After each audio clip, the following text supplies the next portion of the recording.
Nick? Come on now, I don't have a lot of time, Nick. Hang on, I'm coming, hang on. I'll be there. Welcome to Empire Utilities Corporation. Name? Travis of Judea. Yes. Location? I'm out in East Bethlehem where I've been with my family forever. Lot number? 1224. Says here that you are late by 2 months, so you know the drill. That means we'll be adding late fee multiplied by 60 days. 60 days? 60 days? Are you crazy? You know what kind of money that is? I don't got that kind of money. 60 days? That's nuts. You could have got here sooner and paid the bill. Listen, I tried to get here, okay? You know how hard it is to move sheep up the Jericho Road? I had 100 sheep I'm trying to move, okay? Well, okay, 99, I'll be honest, 99 sheep. We all trying to Tell you what I'm going to do. Because you don't know the drill. I don't know if you don't know the you, or the no, or the drill. But if you do not pay the late fee, you will lose those permits to the watering hole of East Bethlehem on such a lot called 1224. If you do not pay it on time, you may lose your permit, which, in case, you will have to reapply for your permit of East Bethlehem on 1224 in the East Hills. You may be denied, you may be granted that permit. Do you have any questions? Yes, I got a question. Do you have a supervisor I can talk to? I am the supervisor. Yeah, well, I need that. I've had that watering hole for generations, okay? It's my papa's watering hole, his papa's watering hole. Tell you what I'm going to do. The office is closed for today, so I got to go. Alright, because I'm going to have me some barbecue chicken in just a minute. My husband's waiting for me.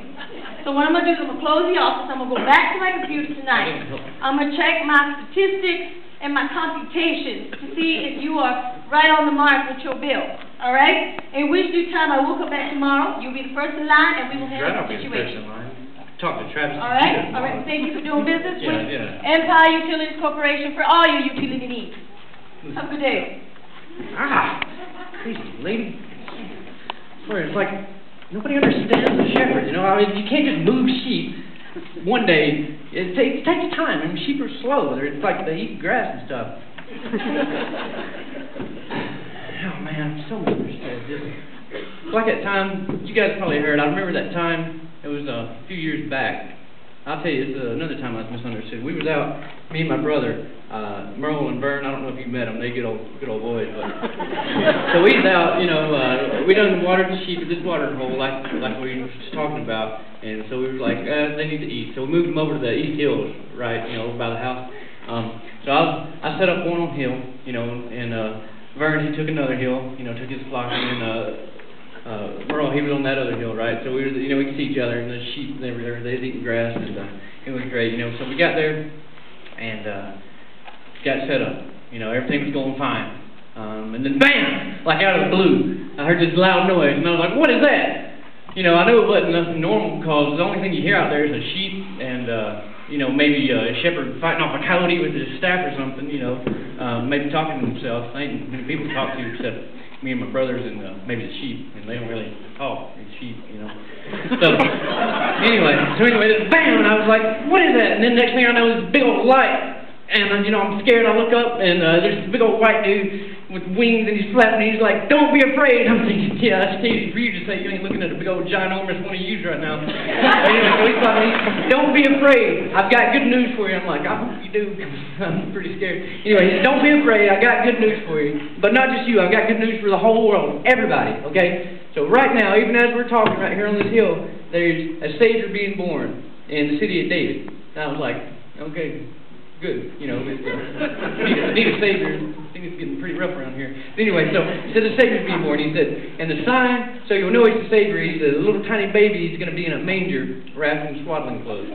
Okay, he's in the city of David. I was like, oh wow. But as soon as he said that, wham, one more time, and there's about 1 million of them big old dudes up there just all singing. It's like a Leonard Skinner concert. Salute to God in the highest, peace on earth and goodwill to men. I was like, wow. But as soon as they got through singing, they packed it up and head on back to heaven. I don't know what was going on, but I was scared, you know.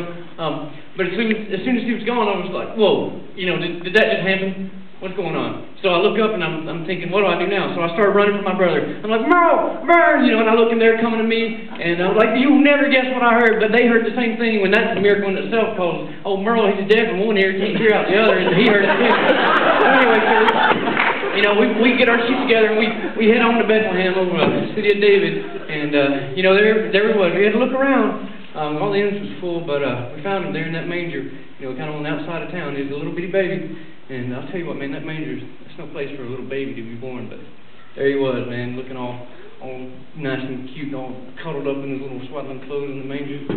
Oh, man, the Savior of the world. Man, I remember, ain't nobody believed us, but I know it was true, and Merle and Vern, they both know it was true, and our sheep, I guess they know it was true, they was there. But, you know, it's real, we know it was true because we heard it. You know, ain't nobody can tell us different because we heard it, and we felt all peaceful inside and stuff, you know, it's like we'd never been the same since then. Man.